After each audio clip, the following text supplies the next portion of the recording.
નમસ્કાર, આપ સૌનું સ્વાગત છે. આજે આપણે ડોક્ટરોની એક એવી ગુપ્ત ભાષા વિશે જાણીશું, એક એવો કોડ જે ઘણીવાર જોવા મળે છે પણ એનો અર્થ શું થાય એક રહસ્ય જેવું લાગે છે. G4P2L0A1. જો આને ફક્ત 8 અક્ષરો, પણ આ 8 અક્ષરોમાં એક દર્દીના જીવનની, એની ગર્ભાવસ્થાની આખી કહાણી છુપાયેલી છે. લાગે છે ને એકદમ કોયડા જેવું? તો ચાલો આજે આ કોયડો ઉકેલીએ. શરૂઆત કરીએ જીથી. જી એટલે ગ્રેવિડા.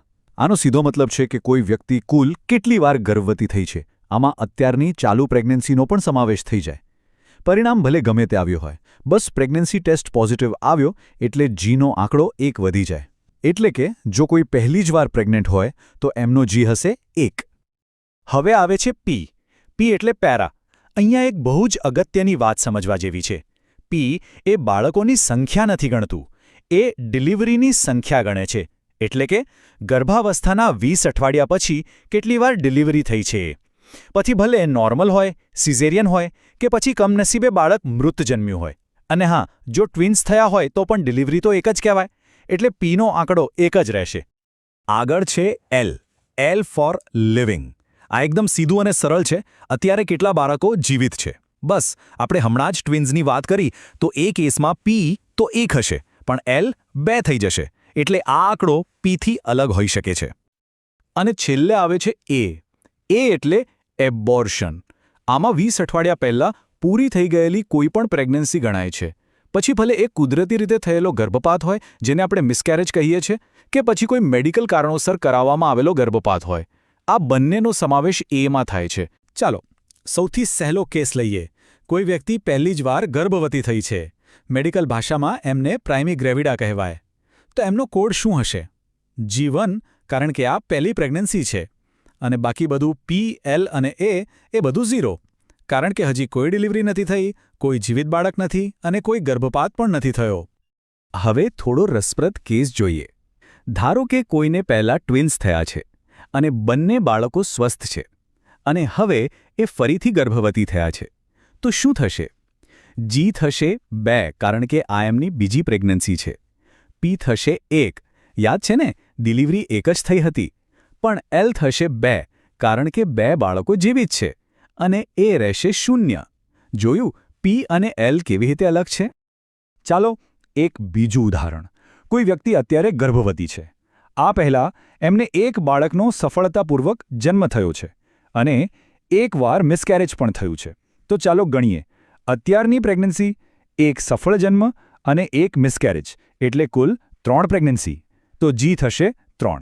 એક સફળ ડિલિવરી થઈ છે એટલે પી થશે 1. એનાથી એક બાળક જીવિત છે તો એલ પણ 1. અને એક મિસકેરેજ થયું છે એટલે એ થશે 1. તો કોડ બન્યો G3, P1, L1, A1. Simple છે ને? ઓકે, તો હવે આપણે બધું જ સમજી ગયા છીએ. તો ચાલો આપણે જ્યાંથી શરૂઆત કરી હતી એ રહસ્યમય કોડ પર પાછા જઈએ. G4P2L0A1. હવે આપણી પાસે બધી માહિતી છે. ચાલો આને ડીકોડ કરીએ. તો આ કોડ આપણને શું કહે છે? ચાલો એક પછી એક જોઈએ. G4 એટલે કે આ દર્દીની ચોથી ગર્ભાવસ્થા છે.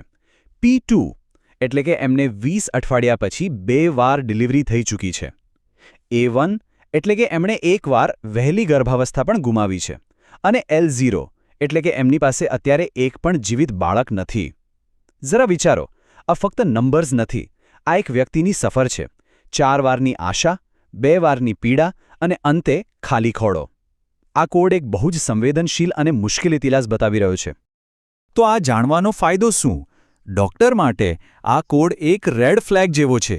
એ તરત જ બતાવી દે છે કે આ એક હાઈ રિસ્ક પ્રેગ્નન્સી છે. આ દર્દીને ફક્ત શારીરિક જ નહીં પણ માનસિક અને ભાવનાત્મક સપોર્ટની પણ ખૂબ જરૂર પડશે. આ કોડ જોતાં જ ડૉક્ટર સમજી જાય છે કે આ કેસને ખૂબ જ સાવચેતીથી અને સંવેદનશીલતાથી હેન્ડલ કરવો પડશે. આપણે જોઈ શકીએ છીએ કે GPALA આપણને કુલ પ્રેગ્નન્સી, ડિલિવરી, જીવિત બાળકો અને ગર્ભપાત વિશે તો કહે છે, પણ એ શું નથી કહેતું? એ નથી કહેતું કે ડિલિવરી નોર્મલ હતી કે સી સેક્શન, બાળક મૃત જન્મ્યું હતું કે જન્મના થોડા સમય પછી મૃત્યુ પામ્યો. એ બંને વચ્ચેનો ભેદ પણ આ કોડ નથી બતાવતો. જન્મ સમયે કોઈ તકલીફ થઈ હતી, બાળકમાં કોઈ જન્મજાત ખામી હતી, આ બધી જ જાણકારી માટે ડૉક્ટરે ઊંડાણમાં જવું પડે છે. એ માટે લેવામાં આવે છે એક ડિટેલ્ડ હિસ્ટ્રી.